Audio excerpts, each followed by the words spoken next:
New update 2, entitled SIL wants custody of my baby. I am still not the original poster. That is you, Angel698. She posted an R, entitled People. You can read the previous BORU post here. New update starts with, trigger warning, miscarriage, some sort of psychosis, less than, mood spoiler, oop is okay, but it's genuinely sad all around, less than. Original post, September 5th, 2023, background, me, 36F, SIL, 40F. I've been married to her brother for over 10 years and there's always been some jealousy and resentment from her. She's always felt like I had the life she wanted. Not necessarily with her brother, but the marriage, family, job stability, etc. I have 3 kids, 10F, 8 meters, 3 months female. She got married last year and they decided to start trying for a baby. But she was unfortunately told that she can't have children naturally. She was understandably devastated and the family comforted her as best as we could. We recently had a family dinner and in the middle of it she says, Angel698, I think it's really unfair that you got to have 3 kids and I can't have any. Your baby is my last chance to raise a child, so I think you should give her to me during the week, so I can create a motherly bond with her and you can have her on weekends. Before I could respond, the entire table erupted with everyone talking at once, so I took my older kids upstairs. When I got back to the dining room, her husband was asking what the hell is wrong with her and why would she even think to ask that. She was trying to justify herself when I asked them to leave. I also said that she's no longer welcomed at my house or around my children until she gets help. She started screaming that I don't deserve my life or my children and that I stole her baby from her. Her husband and Mill kept apologizing and dragged her out of the house, still crying and screaming. Now my kids want to know why their aunt wants to take the baby. Edit. I've been reading the comments but it's too many to reply to, so here are a few points. 1. We have a security system and cameras already installed and no one has keys to our house. 2. I will not be able to get a restraining order as this one incident isn't enough to justify it. 3. My husband and I spoke to the older kids about it the same night and we'll be having another talk with them to reinforce that SIL is not a safe person anymore. 4. Our country does not have the right to bear arms and I also have no interest in getting a gun. 5. I'll be informing the school and daycare of the issue and giving them her photo. For those questioning the validity of the post, I completely understand. If I had heard about this last week I wouldn't believe it either. But it's unfortunately the situation I'm currently dealing with. Relevant comments. More on security. We already have a security system and cameras because there's been a trend of house break-ins in our area lately. No one has the code or keys to our house. Not even the in-laws, so we're safe on that front. Unfortunately, a restraining order won't happen because it will take a lot more than this to justify requesting one. We've never relied on her for childcare or pickups, so she's essentially a stranger to the daycare and school. Diagnosed as infertile after a year is pretty early. Is she sure she is? She was having issues not related to trying to conceive and the fertility issues were discovered in the course of trying to sort out those other issues. Her tubes are blocked and although IVF may be an option, they're not in a position to do that now or in the near future. Was her husband aware she was going to try that? He wasn't. He actually called the next day to apologize again. He said he knew she was having a hard time accepting the infertility and they were looking into counseling for it. Your quote from her is not how real people talk. It's not verbatim. There were pauses in between and responses. So after she said the first sentence I looked at her like WTF, then looked at my husband and he asked her what she's talking about. She ignored him and continued speaking directly to me. I didn't want to detail every aspect of the conversation. Update post. September 17, 2023. 12 days later. Link to previous post above. TLDR, sister-in-law found out she can't have kids and demanded that I give her my baby every week. So my sister-in-law has been admitted to a psychiatric facility. In the comments of my previous post, I mentioned that her husband was seeking out counseling for them to deal with the infertility prior to this incident. After the incident, he sought out a psychiatrist rather than a counselor, and they had their first session last week. I didn't get the specifics of what happened, but basically she made some statements that the psychiatrist felt indicated she was a danger to others, my baby and me, and she was placed under an involuntary hold. My Bill has been nothing but apologetic through this entire ordeal, and he kept her away from us. Since the incident, Mill was staying with them to keep an eye on SIL. She tried to leave the house in the middle of the night to see her baby. Also, Bill found her researching how to induce lactation, and she said it was to make sure she can feed the baby properly when I come to my senses and give her up. From what Bill has said, seeing me breastfeed is apparently what triggered the entire episode. It was the first time SIL was around the baby for any length of time, and she was holding her when she got fussy because she was hungry. Naturally, I took her to feed her, and this made SIL feel inadequate because it triggered the thought that she would never be able to do that, which led to the events of the last post. I'm grateful for all the advice that was offered on my last post, as some of it was really helpful. We won't be moving as it's not feasible for us at the moment, but we have taken extra steps with security both at home and at the kids' school, daycare. This whole thing is taking a toll on the family, but Phil and Bill are taking care of SIL, and my husband and I are focused on ensuring the safety of our immediate family and minimizing the effect on the kids as much as we can. Relevant comments. Therapy for the kids. My kids were able to have 2 sessions with the guidance counselor at school.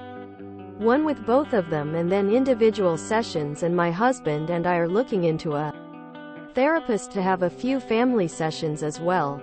I don't want my kids to be fearful and unable to enjoy their childhood because of this.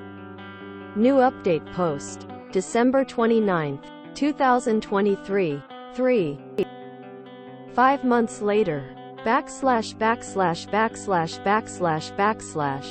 I've had a few messages asking how things are going, so I decided to update. I have not seen SIL since the incident happened, and I also blocked her on my socials. My in-laws have been amazing through this entire situation and are not sharing any information about our family with her. Unfortunately, she still remains fixated on my baby. She tried to find out where the daycare is and even threatened to hurt herself if my in-laws didn't tell her. This led to another stint in the psych ward. She wrote me a letter begging me to be fair and let her see her baby. I didn't actually receive the letter though. My Mill read it and just gave us the gist of its contents. SIL's husband is working with her psychiatrist to see how best she can be helped. But he has said he doesn't know how long he can deal with this, but he's giving it 6 months. It's a very sad situation for her, and I had hoped she would be able to deal with whatever is happening. At this point, we're completely no contact with her. We explained to our older kids that their aunt isn't well, so she won't be around anymore. We still see Mill and Phil regularly, so I'm grateful we didn't have to cut them off. We spent the holidays with my family, and it was all very nice and uneventful. We're still on alert in case she escalates.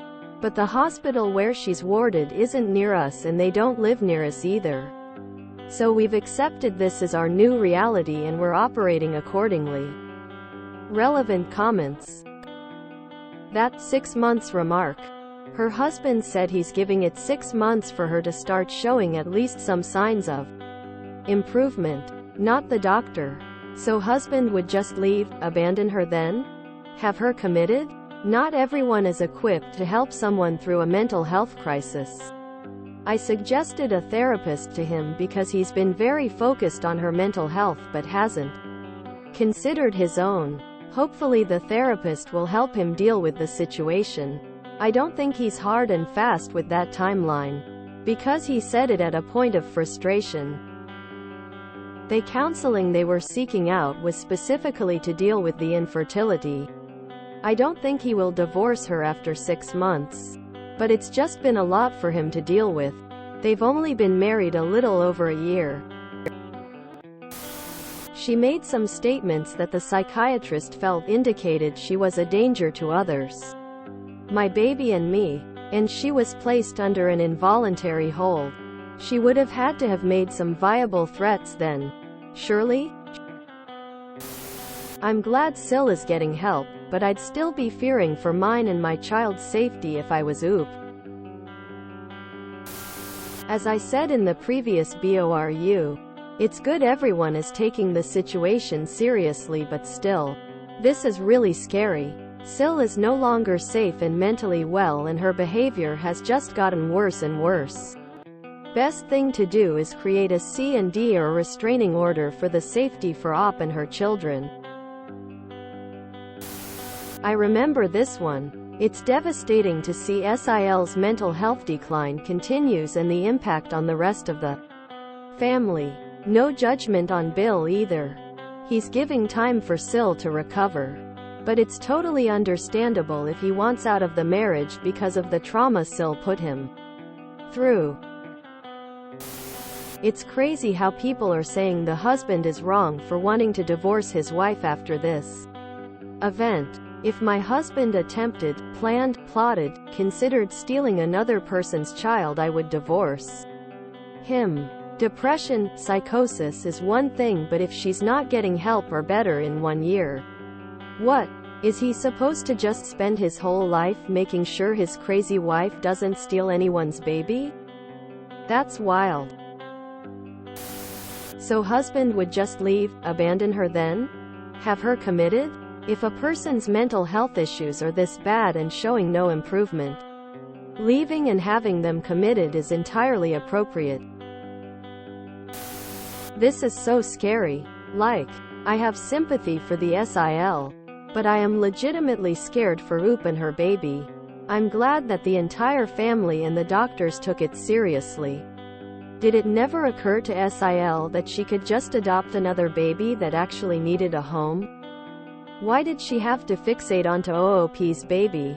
It's so sad. Surely there is enough evidence to get a restraining order now? Question mark. OP needs that letter from her mill just in case. The gist of what was said isn't going to fly. Love the comment about whether the husband is just going to abandon her. This is like a full psychotic break. If she doesn't get better, is he really expected to stay with her even though she's unhinged? I know it says for better or worse, but I think there's an implied, unless they're psychotic. SIL's husband should consider divorce. His wife is crazy. People think that leaving their family members to get help from medical professionals is abandoning them. This is why mental health problems are still taken lightly and still a stigma. No one is obliged to stay in a relationship with a partner who wants to kidnap someone's infant. Everyone in this thread talking about how she should get a restraining order are not understanding how useless they are. Someone crazy enough to think another person's baby is theirs is not going to take notice of a piece of paper that says they shouldn't approach their child. The only use a restraining order has is to provide a legal paper trail, but has to be weighed against the risks. As others have pointed out, they can inform your stalker of where you live. People think they're a magic bullet, and that's dangerous thinking. Read The Gift of Fear by Gavin de Becker. It's available for free online and it might save your life. As a woman, if I was her husband, I'd divorce her too. Doesn't matter if she is mentally unwell. Who TF would still willingly be with someone that is actively trying to steal someone else's child? SIL definitely needs help.